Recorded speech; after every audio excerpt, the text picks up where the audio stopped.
Fala galera, sejam todos bem-vindos ao meu canal. Eu me chamo Danilo Gravina. Hoje a gente vai estar fazendo um estudo a respeito do ministério de Paulo por intermédio das suas cartas, tá? Vai ser uma série de mensagens, vai ser uma série de aulas que a gente vai estar estudando as cartas que Paulo escreveu na época que ele estava preso em Roma, tá?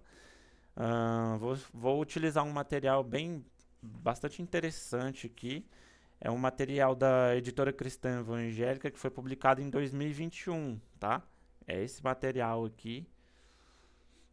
Como vocês podem ver, é um material bem completinho que ele vai falar a respeito, principalmente aqui das três cartas: a carta de Efésios, a carta de Filipenses e a carta de Filemão, tá?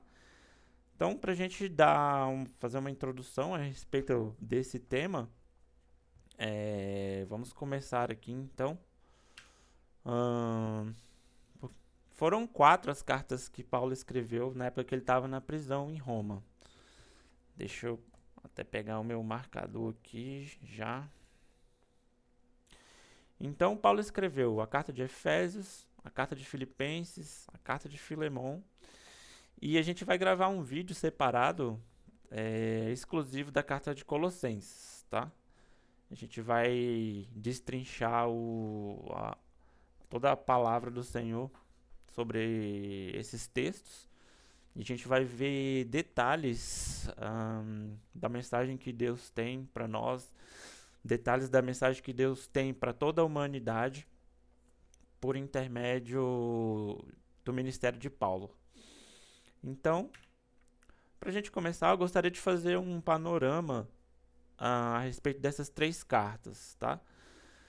Primeiro, a respeito da carta de Efésios. A carta de Efésios, ela tem como o tema principal, digamos assim, a unidade da igreja e alguns subtemas, né? Primeiro nós temos aqui os privilégios e as responsabilidades da igreja, né? De todo cristão que congrega, que faz parte de uma igreja, o cristão que está em comunhão, né, com outras pessoas, formando assim o corpo de Cristo. Então, olha que interessante. A gente pode entender aqui como privilégio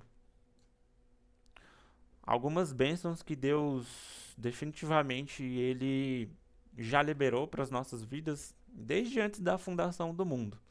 A gente vai ver que a carta de Efésios é uma carta bastante profunda, que contém alguns temas, uns temas bem interessantes, assim, bem profundos. E a parte da responsabilidade da igreja seria como que o cristão ele precisa entender a vida em Cristo e como ele deve se comportar diante das pessoas, como ele deve se comportar com outros irmãos, como ele deve se comportar para que a luz de Cristo brilhe por intermédio da igreja, tá? Já pescando ali o texto, né, de Efésios 1, do 22 ao 23, ele vai dizer assim: E pôs todas as coisas debaixo dos pés, e para ser o cabeça sobre todas as coisas, o deu à igreja, a qual é o seu corpo. Ou seja, a igreja como parte, como sendo o corpo de Cristo, né? Deus nos entregou o próprio Jesus para que nós pudéssemos ser salvos por intermédio da obra que ele fez, né? Por intermédio da obra da vida de Cristo, por ele ter morrido na cruz por nós e ter pagado os nossos pecados, né? É um sofrimento que ele sofreu que nós deveríamos ter sofrido. E ele sofreu em nosso lugar, né?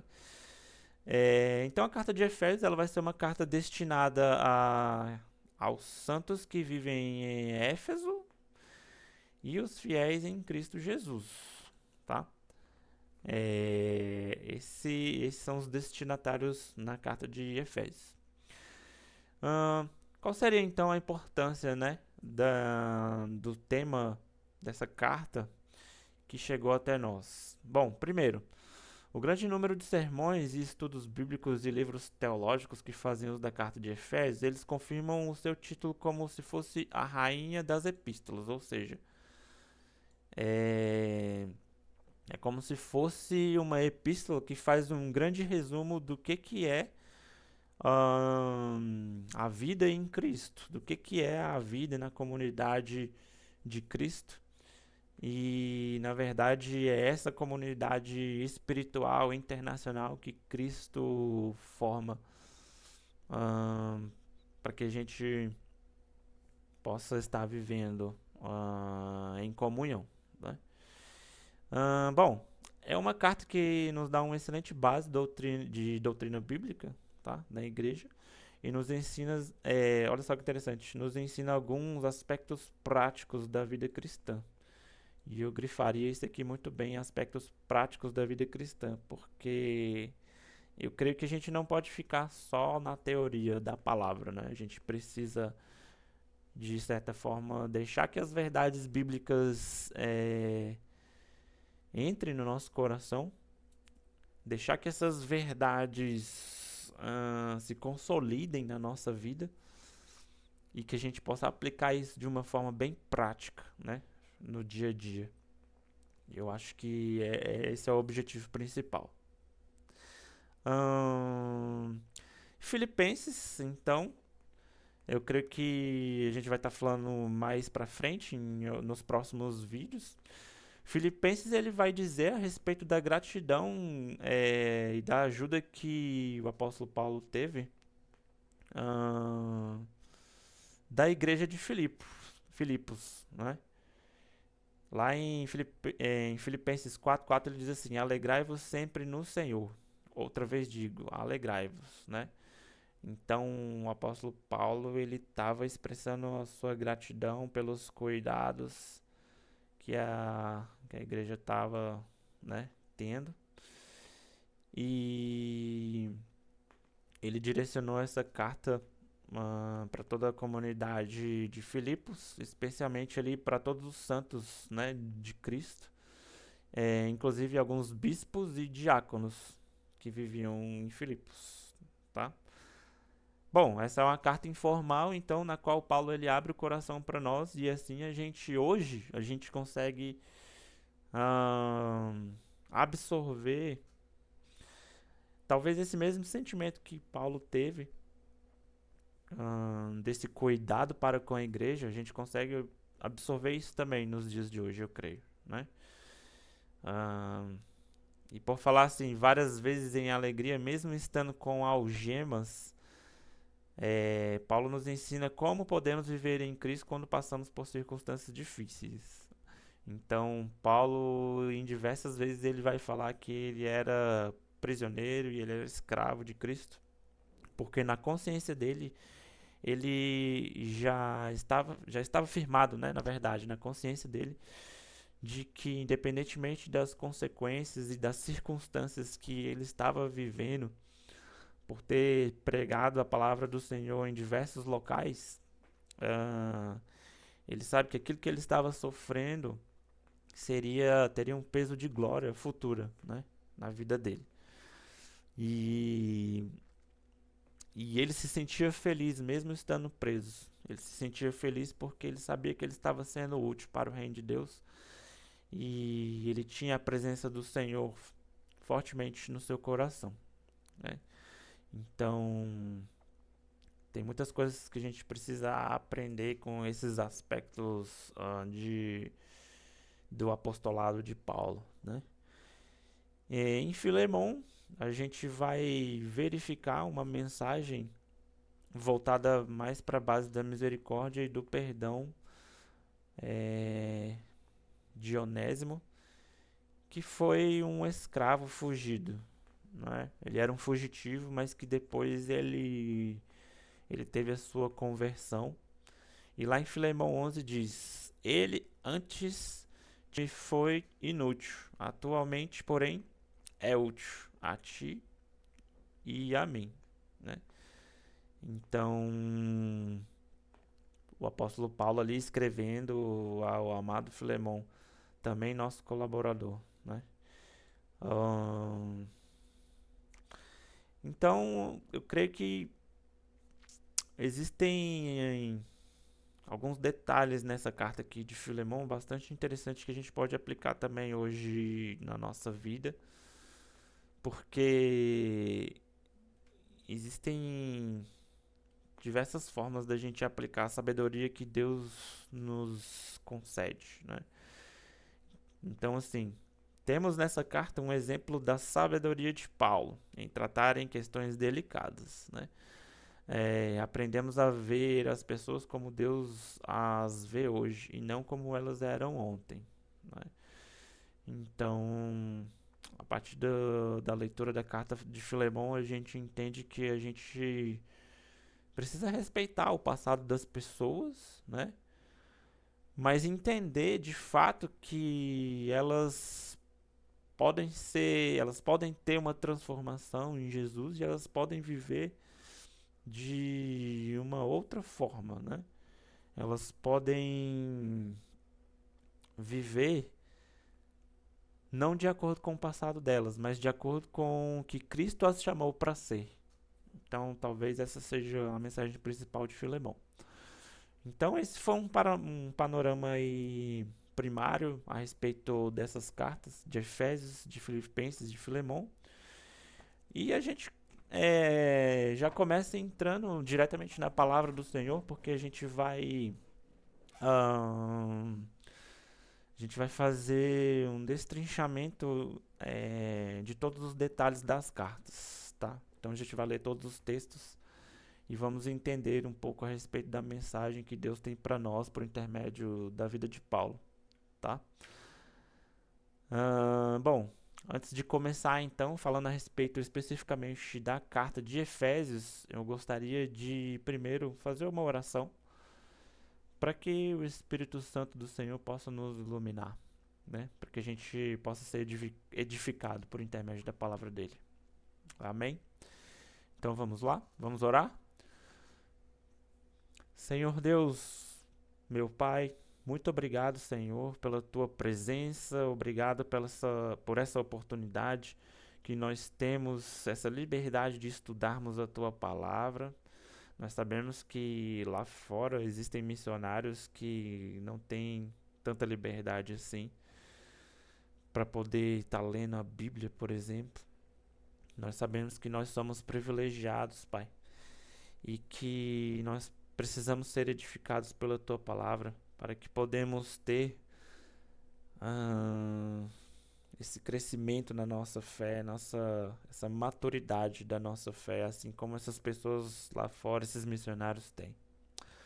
Pai, que o teu Espírito Santo possa nos iluminar neste momento tão especial que nós separamos para poder estar estudando da tua palavra.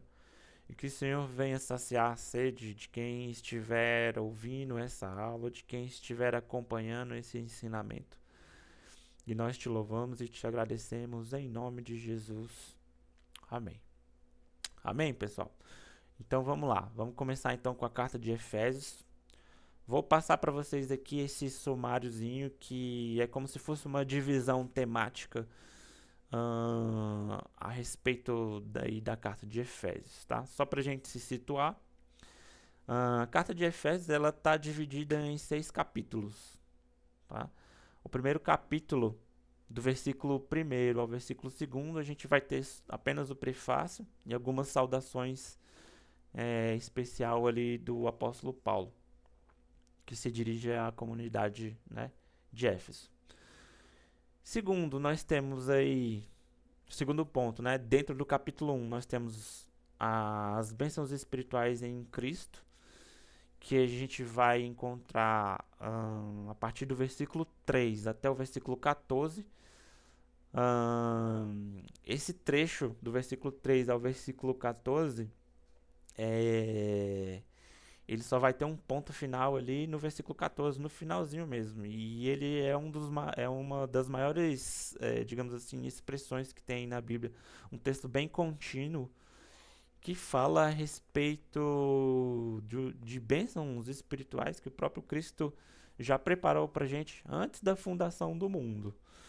Então, a gente pode concluir aí que é uma bênção específica, uma bênção geral para quem se tornou o corpo de Cristo, para quem é cristão, para quem reconhece Cristo como seu único e suficiente Salvador na sua vida e hoje faz parte desse corpo tão maravilhoso da família de Cristo, né?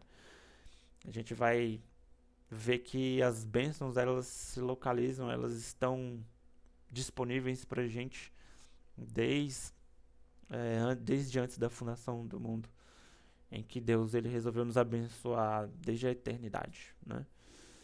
Depois nós temos Paulo fazendo alguns agradecimentos, uma oração de agradecimento a Deus, do versículo 15 ao versículo 3. E aí a gente entra no capítulo 2. O capítulo 2 nós vamos falar a respeito da salvação ali por intermédio da graça, né?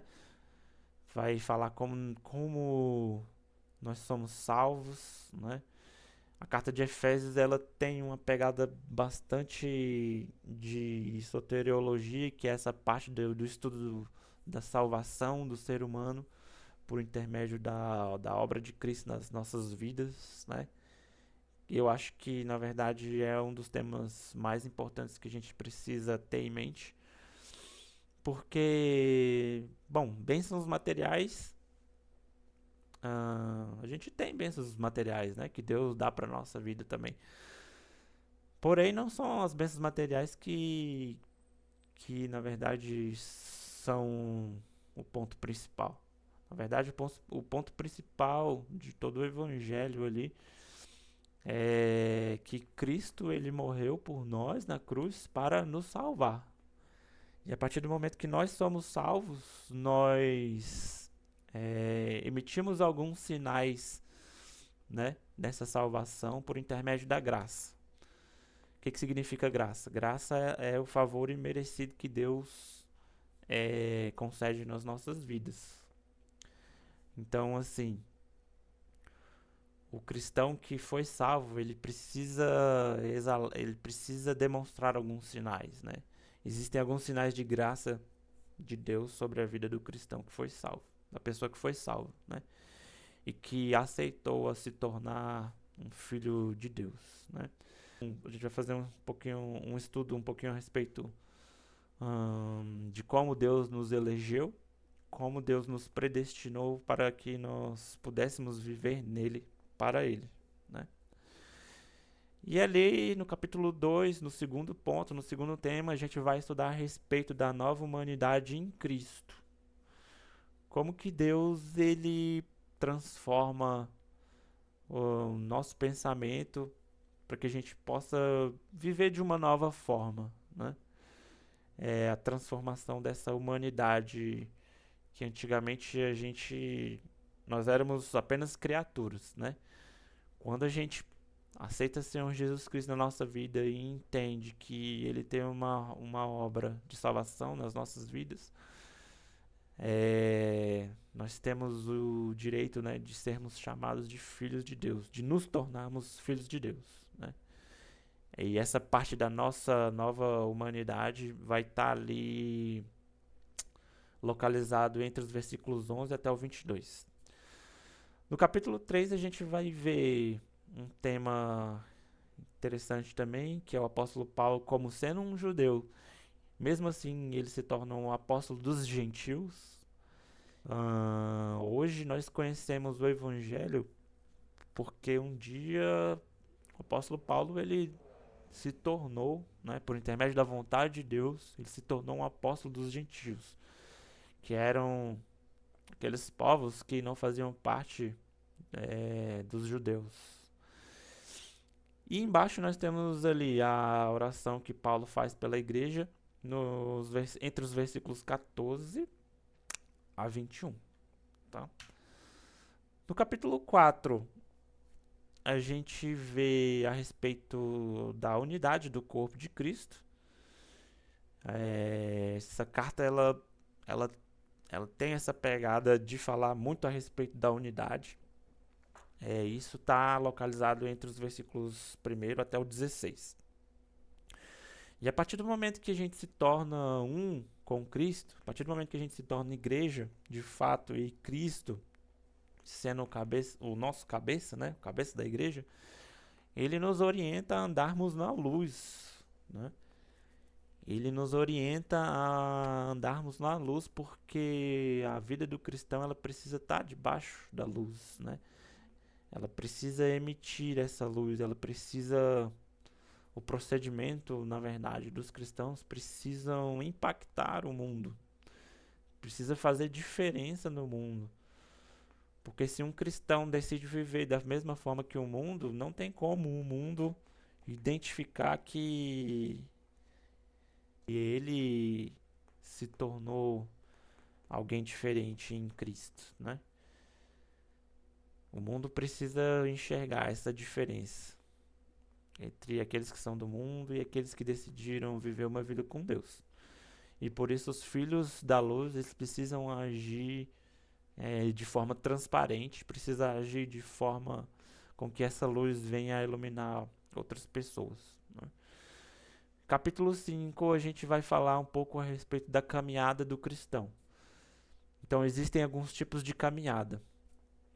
Primeiro, do versículo 1 até o 7, a gente vai explanar a respeito da caminhada em um amor fraternal. O cristão ele precisa caminhar com amor fraternal em que ele vai se relacionar com outras pessoas e assim ele consegue demonstrar o amor de Cristo sobre a vida, né? Não somente dele, mas na vida de outras pessoas. Cumprindo aí o mandamento de Jesus, né? De amar os outros como a nós mesmos.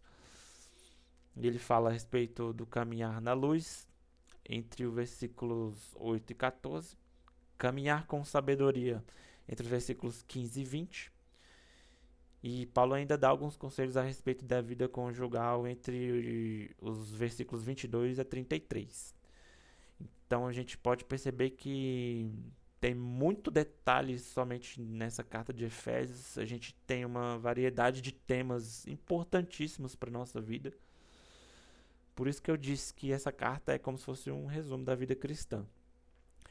E no capítulo 6 a gente vai ver a respeito do relacionamento, como deve ser o relacionamento dos pais com os filhos.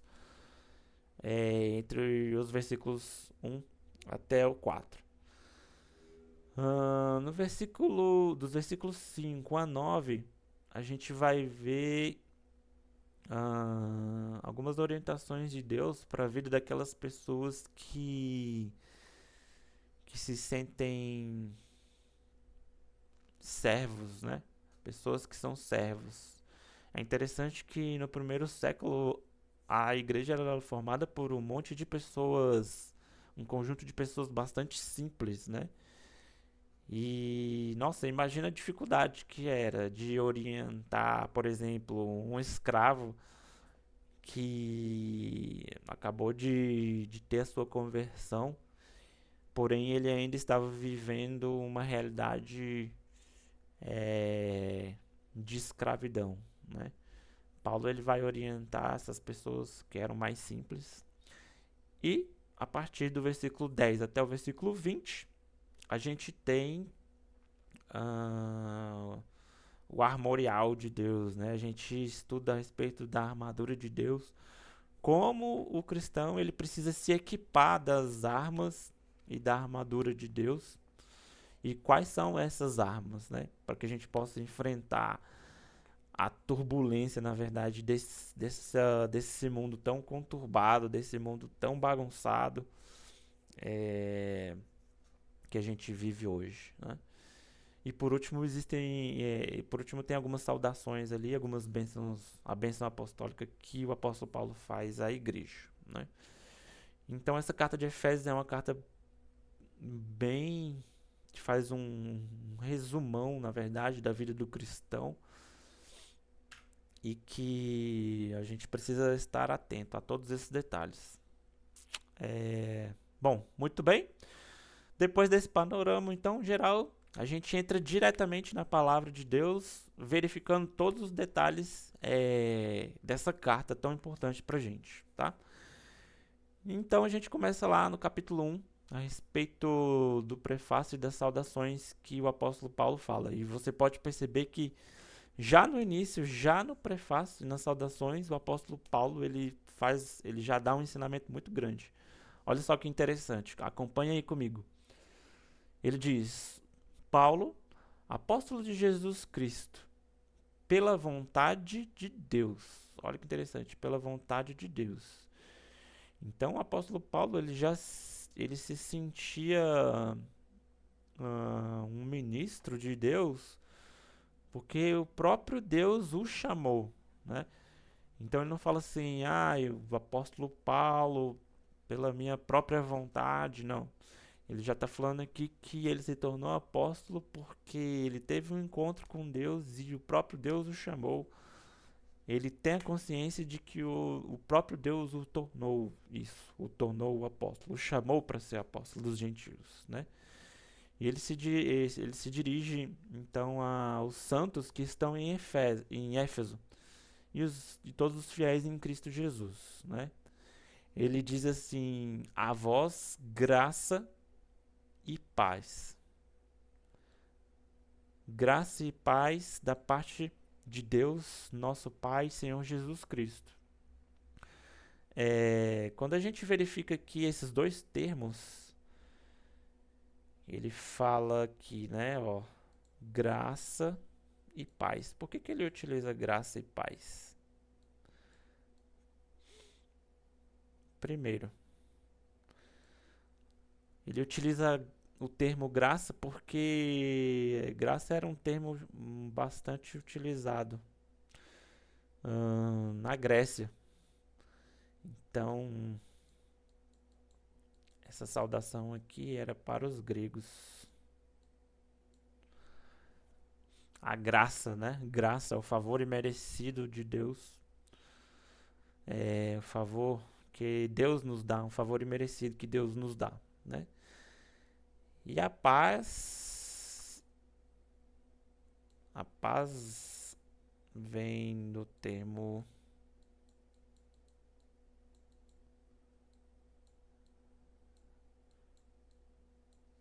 shalom. Termo shalom, queridos. O que significa shalom? Significa a paz, né? A paz do Senhor sobre as nossas vidas. Porém, era um termo que era utilizado entre os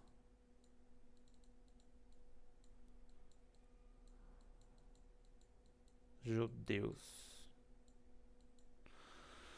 Então, olha só que interessante. Só aqui no prefácio, só na saudação, o apóstolo Paulo já indicava a vontade de Deus, a vontade da unidade de Deus entre gregos e judeus, né?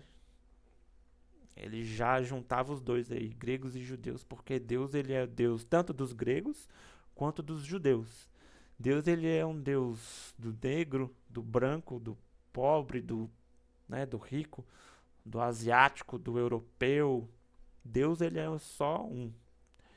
E ele traz essa unidade do corpo de Cristo em Jesus Cristo, né? E ele fala: a vós graça e paz da parte de Deus, nosso Pai. E aqui ele faz referência ao termo Pai e Senhor Jesus Cristo.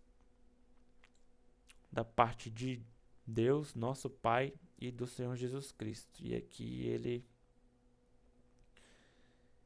traz o entendimento de que Deus é o nosso Pai e ele nos confere todas as bênçãos que a gente vai estudar mais pra frente.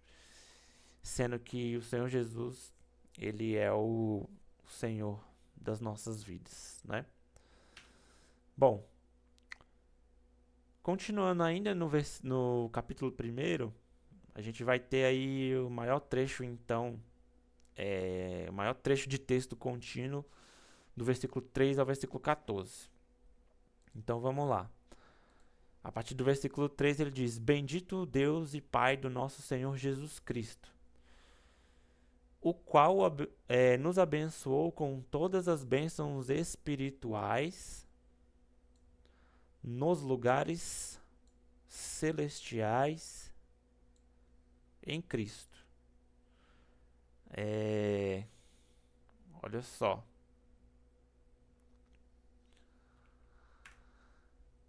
Então Deus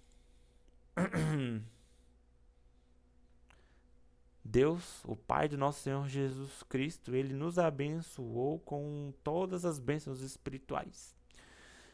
Às vezes a gente acha que a gente não tem uma vida abençoada porque a gente passa dificuldades. Às vezes a gente acha que por passar algumas circunstâncias a gente está distante de Deus, né? E eu creio que isso é uma afirmação totalmente errônea, assim.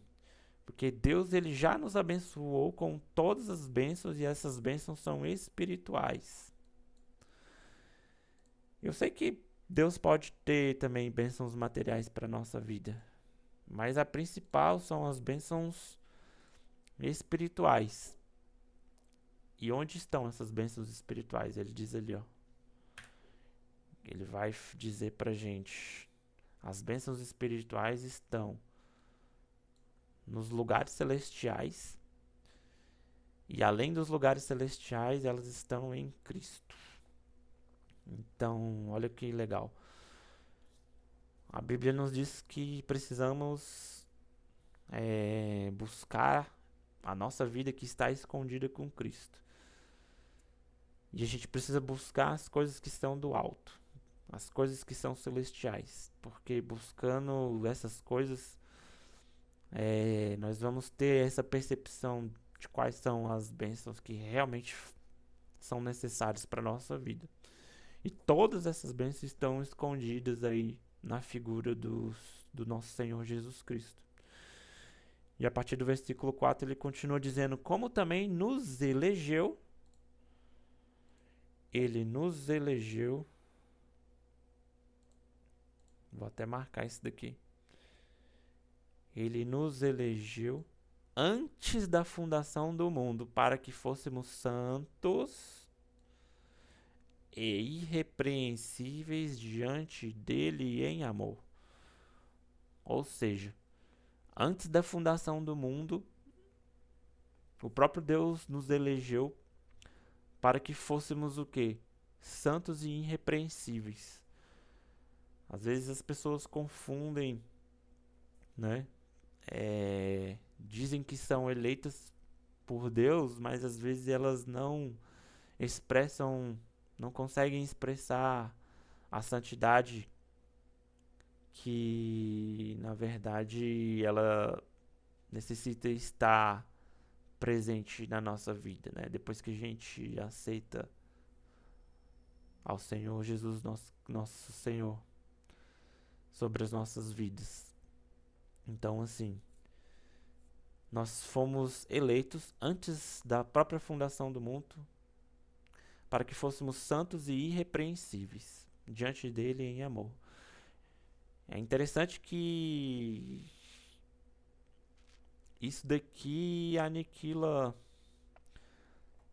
toda aquela visão que a gente tem de que a salvação ela é por intermédio das nossas obras ou intermédio da nossa moral, ou por intermédio das nossas virtudes, né? E não é bem por aí, não é bem assim. Nós somos eleitos então por Deus antes da fundação do mundo para que fôssemos santos e irrepreensíveis. E nos predestinou para sermos filhos de adoção por Jesus Cristo. Ele nos predestinou.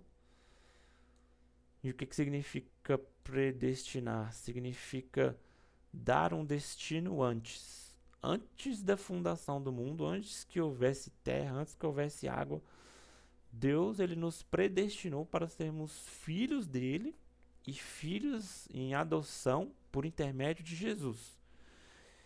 Então, nem todo ser humano ele pode ser considerado um filho de Deus. Eu sei que essa afirmação parece um pouco pesada, mas a gente entende isso quando a gente complementa com outras passagens na Bíblia. Por exemplo, vou te dar um exemplo aqui. Em João 1:12, em João 1:12 ele diz: Mas a todos quantos o receberam, deu-lhes o direito de se tornarem filhos de Deus, ou seja, aos que creem no seu nome, né? Então lá em João ele está falando que nós adquirimos o direito de nos tornarmos filhos de Deus a partir do momento em que a gente, primeiro, crê no nome do Senhor Jesus e depois a gente o recebe na nossa vida. Quando a gente recebe o Senhor Jesus no nosso coração, né? Havendo assim toda a transformação. Uma outra passagem que está de acordo com essa ideia de que nem todo o ser humano ele é filho de Deus, está lá em Marcos 16:16, ele diz assim: Aquele que crê e for batizado será salvo, todavia quem não crê será condenado. Então, ele fala a respeito do batismo, que é quando a gente inicia essa nossa vida em Cristo Jesus, né? Quando a gente inicia a nossa vida, a gente é batizado, e se a gente for batizado, a gente será salvo. Todavia, quem não crê será condenado, né? Ou seja, já está condenado. A palavra do Senhor diz que todos nós pecamos e todos nós necessitamos de salvação e necessitamos da graça de Deus. E todo esse plano de salvação, Deus ele já tinha elaborado antes que o universo fosse criado. Olha que coisa interessante, né? Lá em João 3 diz assim, ó, a partir do versículo 3. Em resposta, Jesus declarou: Digo a verdade. Ninguém pode ver o reino de Deus se não nascer de novo. Ele já está falando aqui a respeito desse novo nascimento, que é quando você entrega a sua vida para o Senhor. E então, no versículo 4, um fariseu chamado Nicodemos perguntou-lhe, Nicodemos: Como alguém pode nascer sendo velho? É claro que não pode entrar pela segunda vez no ventre da sua mãe e renascer. Isso era bem óbvio, né? E aí Jesus respondeu: Digo a verdade. Ninguém pode entrar no reino de Deus se não nascer da água e do Espírito. O que nasce da carne é carne, mas o que nasce do Espírito é Espírito, né? Então, assim, não tem como o ser humano começar a entender as coisas de Deus, se ele não nascer de novo, se ele não nascer do Espírito. É por isso que há essa briga entre as coisas do mundo e as coisas de Deus. É por isso que as pessoas que estão no mundo, as pessoas que são do mundo, não compreendem as coisas que são de Deus. Porque o que é carne se discerne na carne. O que é espírito se discerne no espírito. Não é? 1 João 5 diz assim: Porque todo que é nascido de Deus vence o mundo. E esta é a vitória que vence o mundo, a nossa fé. Jesus Cristo é a vitória que vence o mundo, né? Mas ele diz que aquele que é nascido de Deus, ele vence o mundo por intermédio da fé. Se existe o que é nascido, né, de Deus, existe também aquele que não é o nascido de Deus.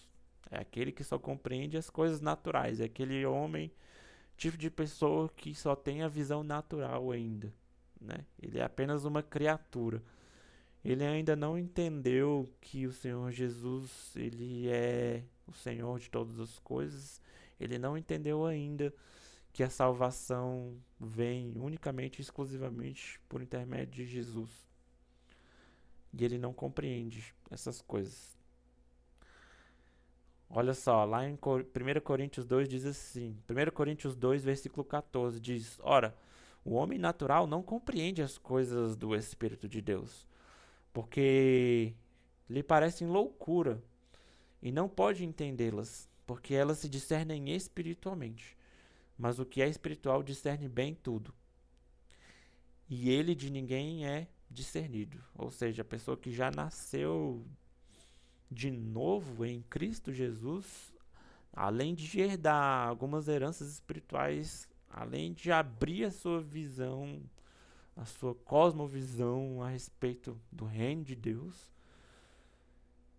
além de ele trazer uma nova natureza para a vida dele, ele consegue discernir as coisas, discernir em espírito, né? E isso é muito importante. Olha só, lá no versículo 5 ele diz, aqui voltando para a carta de Efésios primeiro, e nos predestinou para filhos de adoção por Jesus Cristo para si mesmo, ou seja, ele nos predestinou a sermos amados por ele. O nosso destino que já foi pré-definido antes da fundação do mundo, esse nosso destino é o quê? É viver com Cristo. Esse nosso destino é ser amado por ele. Este é o nosso destino. Essa é a nossa predestinação. E tudo isso foi feito segundo a boa vontade de Deus, né? Ele diz, segundo o beneplácito de sua vontade, para louvor da glória de sua graça, pela qual nos fez agradáveis a si no amado. Ou seja, por intermédio de Jesus Cristo, Deus ele consegue nos enxergar como filhos, e assim nós nos tornamos agradáveis a Ele mesmo por intermédio de Jesus. E no versículo 7 ele diz, em quem temos redenção pelo seu sangue. Ele fala primeiro aqui da redenção. E depois a remissão das ofensas segundo as riquezas da sua graça. Então, por intermédio da graça, Deus nos oferece o perdão dele, né? Ou seja, primeiro ele nos elege, depois ele nos predestina, né? Depois ele nos redime. Essa é a sequência. Antes de tudo, ele nos elege, ele nos predestina, né? E ele nos dá a redenção, ele nos redime. Essa é a grande bênção que Deus tem para as nossas vidas. Bom, isso é uma revelação, na verdade é um conhecimento revelado da parte do Senhor Jesus por intermédio dos escritos de Paulo. Quem compreende isso não vive uma vida normal, né? Quem compreende isso, ele traz sentido para a sua própria vida. Às vezes você está aí sem destino nenhum. Às vezes você está aí pensando, poxa, por que eu nasci? Para que eu nasci? Por que eu estou aqui vivendo isso agora? E a resposta é bem simples. Você nasceu porque Deus ele te elegeu e ele te predestinou antes da fundação do mundo para que você o aceitasse, para que você se aproximasse dele, para que você entendesse que o final de todas as coisas vai ser um relacionamento que nós vamos ter para sempre com o Senhor Jesus. Eu sei que aqui a gente vive algumas dificuldades, né? Mas em Apocalipse, que é o livro das revelações, né, de Deus para o ser humano, ele já deixa bem claro que não haverá mais pecado, que não haverá mais dor, que não haverá mais o mal, e assim nós poderemos viver para sempre com Cristo Jesus, né? Só que Deus ele vai dar essa coroa de vitória para aqueles que persistirem, né? Aqueles que persistirem na fé e não aqueles que apostam da fé, né? Existe um problema muito grande hoje que a gente vive, que é a apostasia da fé, ou seja, aquelas pessoas que já conheceram o Senhor Jesus um dia e ao longo do caminho eles foram se decepcionando com as coisas do mundo, foram se decepcionando com a vida, talvez se decepcionaram com algum acidente que retirou a vida de um ente querido, de um ente amado. E aí essa pessoa tem dificuldade de aceitar que Deus o predestinou e o elegeu para poder, né, viver em amor com Ele. Queridos, nós fomos eleitos e predestinados a viver em amor com Deus. Nós fomos predestinados a viver com amor em Deus. Não é? E essa eleição, essa doutrina da eleição, ela não pode ser entendida como algo que a gente pode se orgulhar de nós mesmos. Não. Deus, na verdade, ele nos elegeu por conta do amor dele, né? Na verdade, isso é um incentivo, um estímulo à humildade, porque nós entendemos que Deus, em sua infinita graça, ele nos escolheu. Então, assim, salvação não vem por intermédio de obras, não vem por intermédio do seu caráter moral. A salvação, ela não vem por intermédio das suas virtudes. Só de você entender que você foi eleito e predestinado antes da fundação do mundo, né? Isso abate e aniquila todo tipo de merecimento, né? Todo tipo de obras ou virtude, obras realizadas por homens ou virtudes humanas, né? Isso é muito importante da gente entender, né? Não estou aqui querendo negar a parte das obras, que realmente a parte das obras tem que ter, e isso você vai entender que as obras são um sinal de que você já recebeu essa salvação e de que Deus está na sua vida, né? Operando em sua vida, né? E como resultado dessa eleição, como resultado dessa predestinação, nós temos o direito de nos tornarmos, de sermos chamados filhos de Deus. E às vezes nós precisamos entender isso. Só que a partir do momento que a gente se torna filho, a gente também traz consigo algumas responsabilidades, né? Essa eleição e essa predestinação não pode ser uma carta branca para a gente viver no pecado. Ela precisa ser um incentivo à santidade, né? Entender de que Deus nos elegeu, isso é algo muito profundo. E precisamos cultivar isso nas nossas vidas, né? A partir do versículo 8, ele ainda continua dizendo, na verdade ele faz uma referência aqui, né? Que ele fez abundar para conosco em toda a sabedoria e prudência, né? Esse que aqui ele está remetendo à graça, tá? Olha lá, voltando um pouquinho no versículo 7, ó. Em quem temos a redenção pelo seu sangue, a remissão das ofensas, segundo as riquezas da sua graça, que ele fez abundar para conosco em toda a sabedoria e prudência. Ou seja, aqui a gente pode entender que quando Deus derrama graça sobre as nossas vidas, a gente adquire sabedoria e prudência para poder viver diante, né, das circunstâncias, para a gente poder viver diante de algumas escolhas difíceis que vão tentar a gente a se afastar de Deus, né? Muitas escolhas, às vezes até boas, por exemplo, boas entre aspas, por exemplo, pode acontecer de você ser tentado a entrar num emprego que tenha um salário maior do que você já está vivendo hoje, porém esse emprego vai te afastar de Deus, né?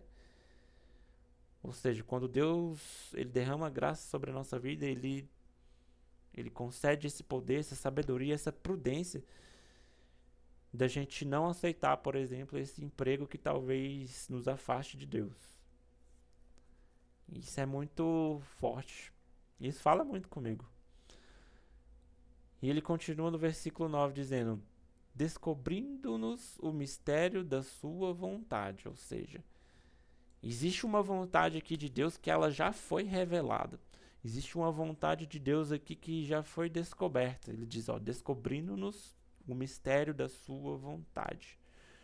Às vezes tem pessoas que estão procurando entender qual é a vontade de Deus e o apóstolo Paulo diz aqui, ó, Ele descobriu, né? Descobriu-nos, ou seja, descobriu para nos mostrar o mistério da sua vontade, segundo o beneplácito que propuseram em si mesmo, segundo todo esse plano que Deus ele já propôs nele mesmo antes da fundação do mundo.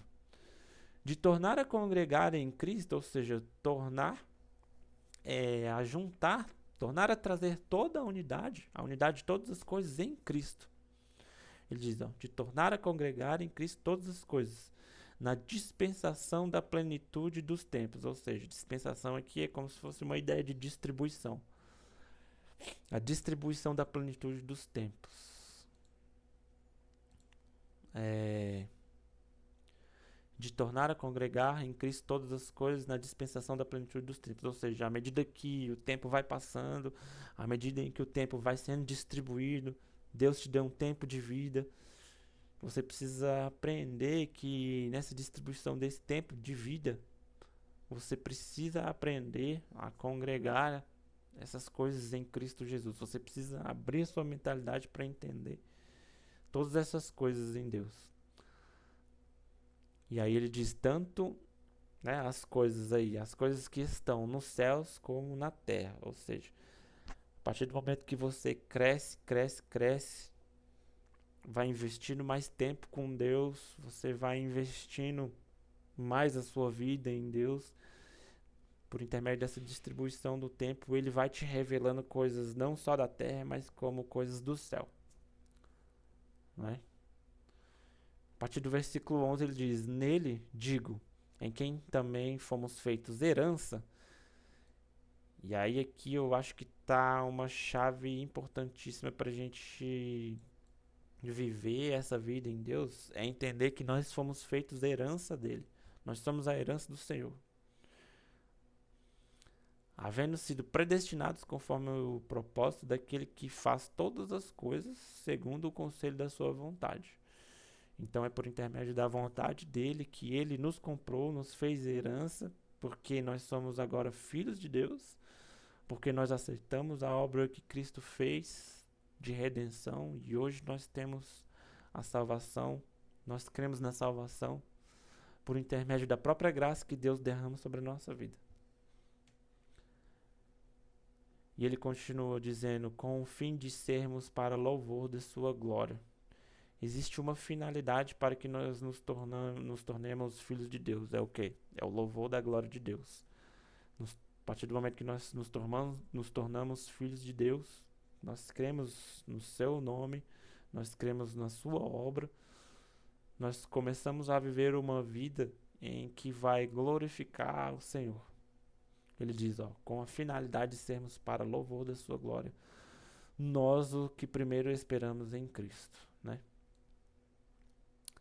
Bom, ele continua no versículo 13.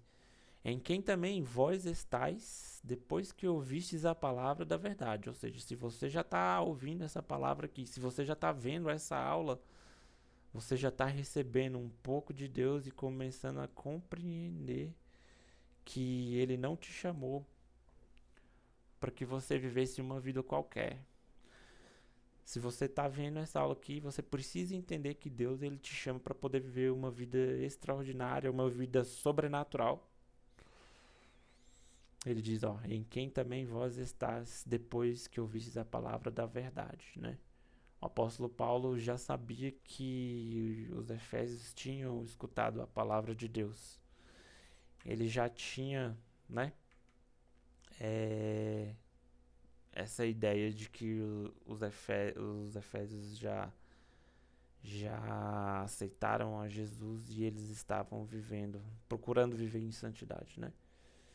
Mesmo numa cidade conturbada, que era a cidade de Éfeso, era uma cidade de bastante idolatria, porque lá existia o templo da deusa Diana, e a deusa Diana era cultuada por diversas pessoas, e o apóstolo Paulo pregou lá, e ele ensinou lá, e muitas pessoas que idolatravam, principalmente os santeiros que faziam esculturas de imagens, alguns deles, né, foram desbancados pela pregação de Paulo, porque Paulo estava pregando, Deus estava usando Paulo lá de uma forma tão tremenda, né, combatendo a idolatria, e o comércio desses santeiros que vendiam santinhos, né, para as pessoas se curvarem diante deles. Eles estavam perdendo dinheiro e Paulo causou um rebuliço tremendo nessa cidade.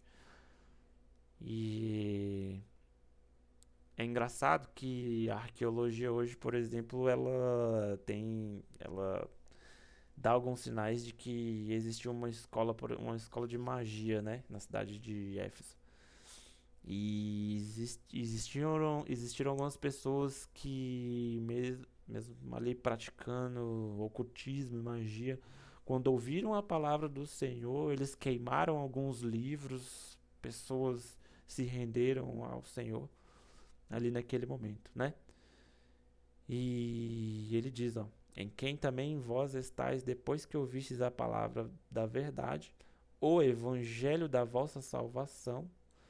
Então a gente entende que o evangelho da salvação é essa palavra, a palavra do Senhor sobre as nossas vidas, né? E tendo nele também crido, fostes selados com o Espírito Santo da promessa. Ou seja, a partir do momento que a pessoa creu na palavra, ela acreditou na palavra, gerou fé no coração dela, e gerou fé no Espírito Santo, gerou fé em Cristo, gerou fé nas promessas do Senhor. A partir desse momento que a gente tem essa transformação, você é selado com o Espírito Santo, né? E o selo, ele fala de propriedade. O selo, ele diz que você é propriedade do Senhor. O Senhor adquiriu você para que vivesse nele, para que você fosse amado por ele, né? E o último versículo ele diz, ó, ele confirma: o qual é o penhor da nossa herança, para a redenção da possessão adquirida. Queridos, a possessão adquirida, quem é a possessão adquirida? É eu e você que cremos no Senhor Jesus Cristo. Nós fomos feitos, nos tornamos uma possessão que foi adquirida pelo Senhor com um preço bastante alto, que foi pago na cruz. Com destino de quê? Com destino para que nós fôssemos louvor da sua glória.